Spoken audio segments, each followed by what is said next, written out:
நாடாளுமன்ற மக்களவைத் தேர்தல் முடிவுக்கு பின் 18வது மக்களவையின் பிரதமராக மோடி பதவியேற்ற பிறகு முதலில் G7 மாநாட்டிற்காக இத்தாலி சென்று திரும்பியுள்ளாராம். அப்போது அதுவரை பிரதமர் மோடிக்கு கிடைக்கப்பெற்று வந்த வரவேற்பு மறுக்கப்பட்டு சர்ச்சையானது. வழக்கமாக வரவேற்க வானூர்தி நிலையம் வரும் பாஜக தலைவர்கள் யாருமே இல்லாமல் பாதுகாப்பு அலுவலர்கள் மட்டுமே வரவேற்க காத்திருந்துள்ளனர். இதன் காரணத்தினால் பிரதமர் மோடியின் முகமும் சற்று வாடிய நிலையில்தான் இருந்ததாம். இதனைத் தொடர்ந்து இந்த சம்பவமானது இணையதளத்தில் பெரும் பேசும் பொருளாகவே இருந்தது. இந்த நிலையில் தற்போது மோடி சுற்றுப்பயணமாக ரஷ்யா மற்றும் ஆஸ்திரேலியா சென்று திரும்பிய நிலையிலும் வரவேற்க எந்த தலைமையும் வருகை தராதது பெரும் சர்ச்சைக்குள்ளாகி இருக்கிறது. இதன் வழி தேர்தல் நேரங்களில் மோடி அலையென முழங்கி வந்த முழக்கங்களில் பகுதி முழக்கமான மோடி என்ற முழக்கம் கூட தற்போது யாராலும் முன்மொழியப்படாத முழக்கமாக மாறியிருப்பது டெல்லி பாஜக வட்டாரங்களில் பெரும் பேசும் பொருளாகவே மாறியிருக்கிறது.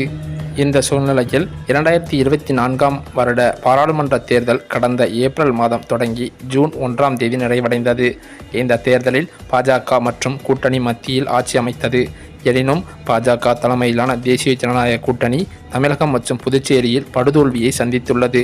தமிழகத்தில் உள்ள 39 பாராளுமன்ற தொகுதிகளிலுமே புதுச்சேரியில் உள்ள ஒரு பாராளுமன்ற தொகுதியிலுமே பாஜக கூட்டணிக்கு தோல்விதான் கிடைத்தது. இந்த சூழ்நிலையில் புதுச்சேரி மாநிலத்தில் ஆட்சியில் இருக்கும் NR காங்கிரஸ் மற்றும் பாஜக கட்சியினரிடையே விரிசல் ஏற்பட்டுள்ளதாக தகவல்கள் தெரிவிக்கின்றன.